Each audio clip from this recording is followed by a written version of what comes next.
அன்புள்ள பக்தி கிளிட்ஸ் அன்பர்களே வணக்கம்.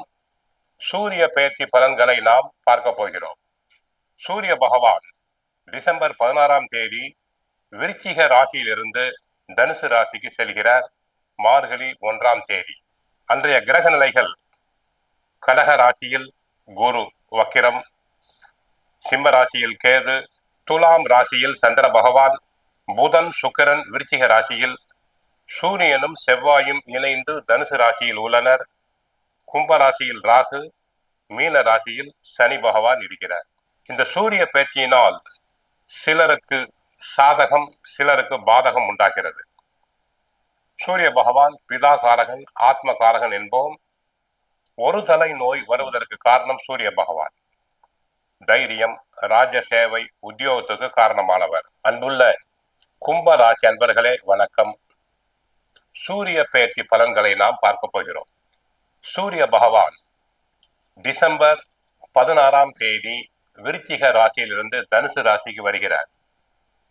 கும்ப ராசியினருக்கு 11ஆம் இடமாகிய லாபஸ்தானத்துக்கு வருகிறார்.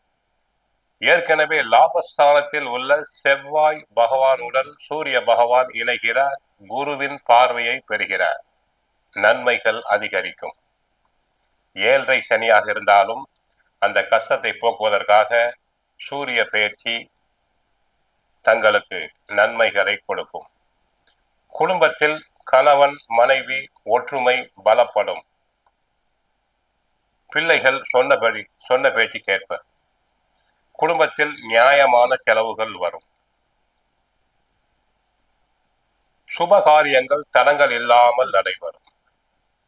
உத்தியோகத்தை பொறுத்தவரை உயர் அதிகாரிகள் தங்களை மனதார பாராட்டுவார்கள். தங்களுக்கு நியாயமாக கிடைக்க வேண்டிய பதவி உயர்வு கிடைக்கும். இட மாற்றங்கள் கிடைக்கும். பிறருடைய வேலைகளையும் சேர்த்து செய்து உயர் அதிகாரிகளுடைய பாராட்டுதல்களை தாங்கள் பெறுவீர்கள்.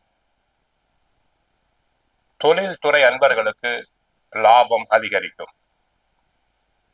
நகை தொழில், நகை சம்பந்தப்பட்ட தொழில், வட்டி வரவு செலவு தொழில் போன்றோருக்கு லாபம் அதிகரிக்கும்.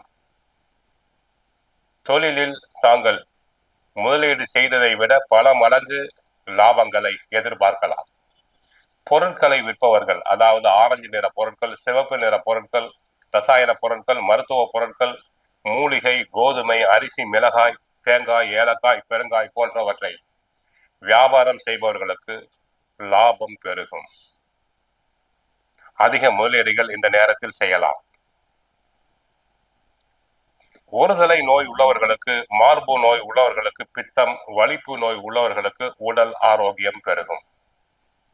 அரசியல் துறையை பொறுத்தவரை நன்மைகள் பெருகும். கட்சிக்குள் தங்களின் ஆலோசனைகள் ஏற்கப்படும். கட்சிக்குள் நியாயமாக கிடைக்க வேண்டிய பதவி தங்களுக்கு கிடைக்கும். மக்களிடையே புகழ், செல்வாக்கு பெருகும். விவசாயத்துறை அன்பர்களுக்கு ஏற்கனவே விவசாயம் சம்பந்தப்பட்ட செவ்வாய் சாதகமாக இருக்கிறார். சூரியனும் விவசாயம் சம்பந்தப்பட்ட கிரகம் என்பதால் விளைச்சல் அதிகரிக்கும். மகசூல் அதிகரிக்கும். பயிர்கள் செழிக்கும். குருவின் பார்வையும் ஏற்படுவதால் அபரிமிதமான லாபத்தை பெறுவீர்கள். ஆக கும்பராசினருக்கு இது ஒரு பொன் போன்ற காலம். குடும்பம் நன்றாக இருக்கும். உத்தியோகத்தில் சிறப்படைவீர். வியாபாரம், தொழில் நன்றாக இருக்கும். கோவிலுக்கு சென்றால் நவ கிரகத்தில் உள்ள சூரிய பகவானை வழிபடுங்கள்.